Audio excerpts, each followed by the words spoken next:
ये लाइट चला वो है बड़ा जला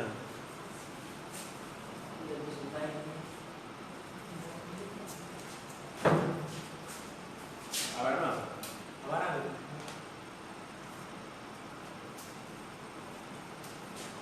हाय डियर फ्रेंड्स, सभी को मेरा नमस्कार। मित्रों, जैसा कि मैं आज पहली बार लाइव हो रहा हूँ फेसबुक के ऊपर, एक बात जो सबसे पहले मैं आप सभी को होली की शुभकामनाएं अपनी तरफ से प्रेषित करना चाहता हूँ। होली का माहौल चल रहा है, अभी होली मिलन का कार्यक्रम चल रहा है। काफी किसान भाई हमारे, मेनली मैं जो आज अभी बात कहना चाहता हूँ रिसेंटली, वो इस बात पे है कि हमारे देश में होली के समय पे गन्ने की बुआई बहुत अधिक मात्रा में शुरू होती है। मैं जैसा कहना चाहता हूँ कि हमारे जो देश में हमारे जो सरकार है, हमारे देश की सरकार है, उन्होंने जो खेती में जो गन्ने प्रत्येक फसल में जो ये डबल इनकम की बात की है, प्रोडक्टिविटी बढ़ाने की बात की है, तो ये इनकम कैसे डबल होगी फार्मर्स की इनकम डबल होने के लिए मुख्य रूप से जो मुख्य फोकस मेरे हिसाब से जो करना चाहिए, वो गवर्नमेंट तो काम करेगी ही। जो क्रॉप प्राइसिंग गवर्नमेंट का काम है, क्रॉप प्राइस दिलाना, और उसके साथ जो ये जो प्रोडक्टिविटी का मामला है, ये कैसे सॉल्व होगा। प्रोडक्टिविटी में दो बातें आती है। जहां तक बात हम गन्ने की प्रोडक्टिविटी की करें, और जहां तक हम बात ओवरऑल खेती में बात करते हैं, एग्रीकल्चर जो हमारे देश में जो एग्रीकल्चर होता है, वो मुख्य रूप से एग्रीकल्चर में हमारे यहाँ 6 बातें मुख्य रूप से इंक्लूड की जाती है। कहीं ना कहीं से एग्रीकल्चर में हमें श्रम की जरूरत होती है। सबसे पहला जो हम जरूरत होती है, लेबर की जरूरत होती है, श्रम की जरूरत होती है। दूसरे नंबर पे आता है ऑर्गेनाइजेशन होना चाहिए। श्रम से केवल एक व्यक्ति, अगर केवल एक व्यक्ति श्रम करता है तो वो रिक्शा चला सकता है, वो खेती नहीं कर सकता। दूसरी बात जब ऑर्गेनाइजेशन की आती है, तो ऑर्गेनाइजेशन श्रम के साथ कम से कम 4-5 लोग हो आपके, या जो भी लोग हो, ऑर्गेनाइज्ड लोग हो, तो ऑर्गेनाइज्ड लोग मिलकर के तीसरा स्टेप है कैपिटल। केवल अगर हमारे पास श्रम भी है और ऑर्गेनाइजेशन भी है, तो हम केवल डकैती डाल सकते हैं, लेकिन एग्रीकल्चर नहीं कर सकते। एग्रीकल्चर के लिए कैपिटल की जरूरत है, फाइनेंस की जरूरत है। तो तीसरी चीज हो गई कैपिटल। और नेक्स्ट चौथा स्टेप हो गया टेक्नोलॉजी। एक्चुअल में चौथे स्टेप पे आज हम जो एग्रीकल्चर कर रहे हैं, वो 3 स्टेप से चौथा स्टेप मिला करके हम कर रहे हैं। चौथा स्टेप टेक्नोलॉजी का। तो लेकिन इन 4 स्टेप से ही आज हम खेती चल रहे हैं। इन 4 स्टेप से हम वो एक सामान्य, एक एवरेज खेती जो हमारे देश की चल रही है। एक जो 2 स्टेप और है, अगला स्टेप जो 5वां स्टेप है, वो प्रबंधन का, कि ये जो टेक्नोलॉजी है और जो फाइनेंस कैपिटल है, इन जो नीचे की तीनों चीजों का प्रबंधन कैसे किया जाए, उनका चारों चीजों का प्रबंधन कैसे किया जाए। टेक्नोलॉजी है, कैपिटल है, ऑर्गेनाइजेशन है, लेबर है। तो इसमें 4 चीज के बाद, प्रबंधन के बाद फिर एक चीज आती है कि प्लानिंग पूरी तरीके से हमारे देश में बिल्कुल गायब है। हमारा कोई भी फार्मर प्लानिंग के लेवल तक कोई बात सोचता ही नहीं है। जैसे आज हम गन्ने की बात करें, तो गन्ने में जैसे एक उदाहरण हम लेते हैं, हम एक अपना निजी उदाहरण लेते हैं कि जैसे 56 बीघा 56 बीघे गन्ने की बुआई करनी थी। उसमें 56, अगर आप गन्ने की करोगे बुआई इस समय, और आपके पास जो रेशियो रहता है पेड़ी और पौधे का, बैटून और प्लांट का, उसमें अगर गन्ने की बुआई बहुत अधिक आप करोगे तो आपका पेड़ी प्रबंधन नहीं हो पाएगा। और पेड़ी प्रबंधन अगर आपका चला गया तो आपकी उत्पादकता घट जाएगी।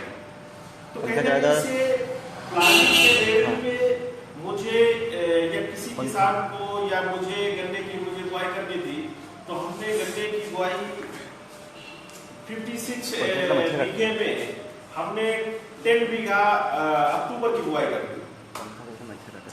10 बीघा हमने अक्टूबर की बुआई कर दी और उसके बाद 6 बीघा हमने सेकेंड रेटून छोड़ दी, टिपेड़ी छोड़ दी।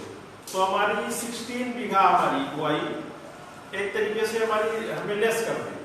फिर 18 बीघा हम जो लाही में बुआई करते थे, तो उसमें मैंने ग्रीन मैन्यूरिंग ऐड कर दी।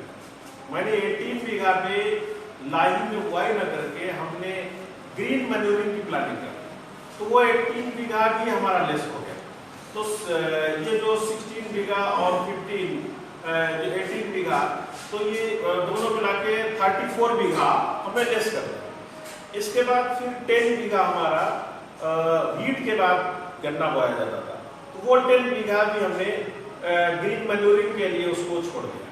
तो हीट के बाद भी हमने ग्रीन मैन्यूरिंग की प्लानिंग कर दी, मस्टर्ड हार्वेस्टिंग के बाद ग्रीन मैन्यूरिंग की प्लानिंग कर दी, इधर सेकेंड रेटून भी ऐड कर दिया, इधर हमने अक्टूबर बुआई कर दी।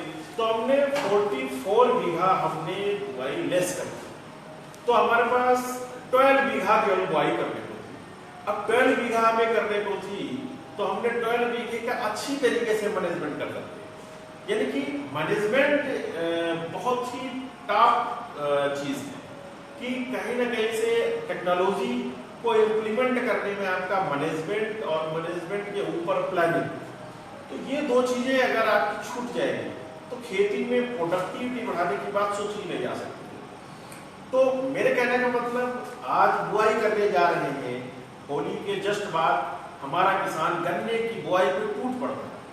तो मेरा जो लाइव आने का मुख्य उद्देश्य बिल्कुल जो नट सेल में हम कहें वो ये है कि please decrease the area of केड area, please decrease the केड area, because if you will decrease the cane area then you can increase your productivity। क्योंकि अगर cane area आप घटाएंगे नहीं और अन्य पेड़ी प्रबंधन पे ध्यान नहीं देंगे, cane area जब बुआई का एरिया जब घटा देंगे तभी आप पेड़ी प्रबंधन पर ध्यान दे सकते हैं, तभी आप पेड़ी प्रबंधन के ऊपर ध्यान दे करके और उसको प्रोडक्टिविटी पेड़ी की बढ़ा सकते हैं।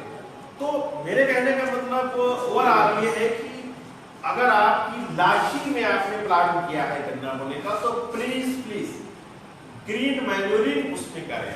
कहीं ना कहीं से आप अगर ग्रीन मैन्यूरिंग करके उसमें आप रेटून मैनेज कर लें, रेटून मैनेज करके आप गन्ने का जो एरिया से आप एरिया न करके आप रेटून मैनेज कर लें, उधर ग्रीन मैन्यूरिंग कर लें। और गेहूं में तो बिल्कुल गन्ना ना होए, गेहूं में भी आप ग्रीन मैन्यूरिंग करें। तो कहीं ना कहीं से ये चीजें जब करने के बाद आप जब प्लानिंग अच्छी करेंगे और प्लानिंग अच्छी करके आपका प्रबंधन अच्छा होगा, जब प्रबंधन अच्छा होगा तभी टेक्नोलॉजी, ऑर्गेनाइजेशन, कैपिटल और जो लेबर है इन सबको आप मैनेज कर सकते हैं। तो मेरे आज लाइव आने का उद्देश्य ये था कि ये एक बर्निंग इशू है, हमारे गन्ने में उत्पादकता नहीं बढ़ रही है और उत्पादकता कैसे बढ़ी इसका किसान दिन रात चिंतित है कि कैसे हम 1 बीघे में जो हम 100 बीघे में पैदा करते वो हमारा 50 बीघे में पैदा हो रहा है। क्योंकि रिजल्ट जो आए हैं, आप महाराष्ट्र में चले जाओ, 15 बीघे में 4500 कुंटल निकलना, यानी कि एफिशिएंसी है, लेकिन वो एफिशिएंसी को हम एक्सप्लोर नहीं कर पा रहे। तो कहीं ना कहीं से इस पर ध्यान देने की जरूरत होगी कि हम एरिया ना बढ़ाएं, हम एरिया ना बढ़ा करके पर यूनिट एरिया पर अधिक उत्पादन लेने का प्रयास करें। इससे हमारी पर यूनिट कास्ट भी कम आए। आप जब 100 बीघे गन्ना बोते हो या 100 बीघे कोई फसल बोते हो, तो हम उसमें खाद हम एरिया वाइज डालते हैं। जितनी एरिया है 100 बीघे के लिए खाद डालेंगे, 100 बीघे के लिए सिंचाई करेंगे, 100 बीघे के लिए हम वीड मैनेजमेंट करेंगे, 100 बीघे के लिए ही सब कुछ हम करते हैं। तो और उत्पादन अगर उतना ही उत्पादन 50 बीघे में कर ले तो हमारी कास्ट हाफ हो जाए। तो हमारी इस बात पे एम्फेसिस करना है। और ये प्रोडक्टिविटी मित्रों जब ही बढ़ सकती है जब अपना प्रबंधन और प्लानिंग पे विशेष ध्यान दें। जब प्लानिंग हमारी नहीं होगी तो हम प्रबंधन अच्छा नहीं कर सकते। प्रबंधन अच्छा नहीं कर सकते तो हम जो प्रत्येक यूनिट जो हम कास्ट लगा रहे हैं उससे अधिक फायदा नहीं ले सकते। तो कहीं ना कहीं से आज की अपील हमारी सभी गन्ना किसानों से है, विशेष तौर पे चूंकि गन्ने की बुआई करने जा रहे हैं, पेड़ी प्रबंधन पर विशेष ध्यान दे करके गन्ने की बुआई को आंख मूंद करके एरिया न बढ़ा करके आप उसमें जो बुआई करें वो ऐसी होनी चाहिए, गन्ने के सेट को ऐसे ना बोए कि कहीं गैप हो जाए, हर जगह समान रूप से पौधा होना चाहिए। और कहीं ना कहीं से अगर सिंगल बेड आप इस्तेमाल कर रहे हैं बुआई के लिए तो ज़्यादा अच्छा रहेगा। और ट्रेंच विधि से बुआई करके उसमें अंत्य फसल जरूर रखें। अंत्य फसल रखने से आपको संवेदनशील रहते हैं अपनी खेती के प्रति। अंत्य फसल को बचाने के चक्कर में, उसकी केयर करने के चक्कर में आपका ऑटोमेटिकली आप पूरे गन्ने की भी केयर करते रहेंगे और आप गन्ने की उत्पादकता निश्चित निसंदेह बढ़ेगी। और बीच में जब आप अंतर फसल ले लेंगे तो उस अंतर फसल से भी आपकी इनकम बढ़ेगी। तो वीड को जगह नहीं मिलेगी खेत में।